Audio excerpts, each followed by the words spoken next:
Bon, et ça vous dérange Merci. pas, mais je vais en région. Moi, j'ai très Ça vous envie d'aller intéresse dans pas l'Orne.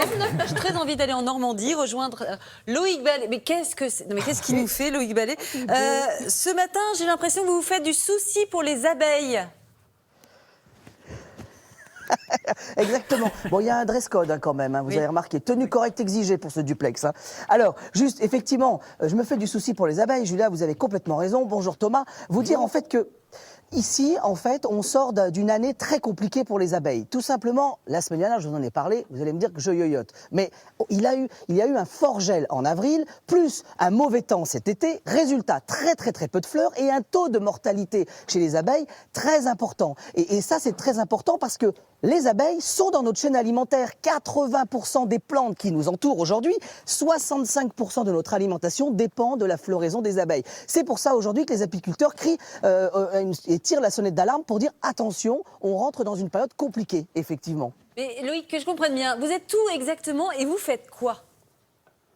Ah, alors, je suis au milieu des ruches, elles sont là, je suis avec Patrick Cholet, on est à Bélem. Bélem, on est dans une commune tout au sud de la Normandie, on est dans l'Orne, et alors là, attention, on est dans un territoire plutôt assez intéressant, on appelle ça les collines du Perche, on est presque sur le Haut-Perche, dans le Haut-Perche, on est entre, allez, 3 régions, Centre, Normandie et Val-de-Loire, et si nous sommes venus ici, c'est parce que Patrick Cholet est en train de travailler sur ces ruches. Patrick, on récolte pas de miel ce matin? Ah non, c'est là, depuis presque un mois, on ne récolte plus parce qu'il y a de moins en moins de fleurs. Et donc, en fait, on va laisser le miel que vont produire nos abeilles à nos abeilles, en fait. Alors justement, on les voit là, il y a une forte activité. Elles viennent de se réveiller parce qu'il est 8h, à peine 8h40. Ceci dit, avec la chaleur, elles étaient déjà au travail dès 7h du matin, en fait. Ah oui, oui. C'est sur la lumière, en gros, qu'elles se calent. Oui, elles se calent sur la lumière. En fait, dès que la température monte un tout petit peu et que la clarté leur suffit pour les butiner, elles vont butiner. Alors, ce qui est intéressant de se dire, en fait, c'est qu'il y a une vraie problématique sur la mortalité des abeilles ces temps-ci. On en parle depuis quelques années. Il y a effectivement, on a souvent parlé des pesticides, mais il y a aussi un problème d'alimentation de l'abeille. C'est ça, Oui, à oui. la base. Oui, tout à fait. Une abeille, ça pollinise entre 2000 et 2500 fleurs à l'heure. Et donc, en fait, en ce moment, et depuis plusieurs années, on a dû à cette culture un petit peu intensive, on n'a plus de haies, on a de moins en moins de fleurs. Et donc, bien évidemment, il manque beaucoup de fleurs pour nos abeilles. Ça veut dire qu'il y a un travail, et ça c'est intéressant de le souligner, parce qu'ici dans l'Orne, Patrick il travaille avec des agriculteurs pour justement stimuler, travailler et faire qu'en fait les agriculteurs sans trop de travail en plus vont pouvoir proposer des fleurs à ces abeilles. C'est ça en Oui, gros, tout à fait, c'est ça. C'est-à-dire que depuis maintenant 5 ans, je travaille avec des agriculteurs et en fait je leur demande de semer en même temps que leur colza, on demande de semer du trèfle qui, dès que le colza va être coupé, en fait, le trèfle va remonter. Et ce qui permet, en fait, ça c'est important le trèfle, parce que Julien, Thomas, surtout, on en a tous du trèfle dans nos pelouses ou dans nos jardins. Et bien en fait, on a tendance souvent à passer la tondeuse et à ratiboiser le trèfle. Le trèfle, c'est la dernière fleur qui va rester presque jusqu'à l'automne, l'hiver. Oui, on est d'accord. tout à fait, jusqu'à fin octobre. Donc ce qui fait que ça va apporter une solution pour l'abeille. Autre solution, Julien, parce que je suis sûr que vous vous posez la question, comment aider justement les abeilles? Comment comment on fait pour les protéger? C'est ça, c'est notre travail.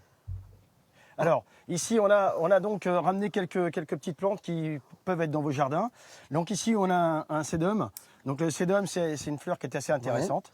De la lavande, ça c'est important de le dire, du romarin, de la mélisse. C'est ça, voilà. tout à fait. Et ça, la menthe, regardez la menthe, elle est en pleine floraison. Magnifique, donc elle aussi, Loïc. elle fait partie comme le trèfle de ces plantes qu'il faut avoir avec nous. Regardez, une question, Loïc, on a une question juste... très importante pour Patrick. Oui. Avec Thomas, on se demande comment bien choisir son miel.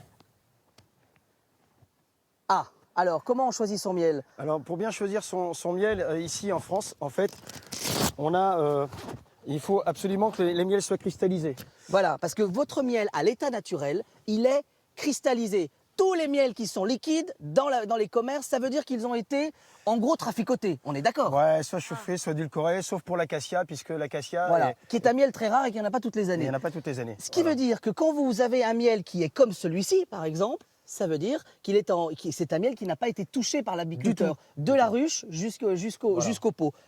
Bah merci beaucoup. Maintenant, on choisira notre miel en conscience, cristallisé. Merci à vous, messieurs. Profitez bien du temps magnifique qui a l'air d'être présent sur l'Orne.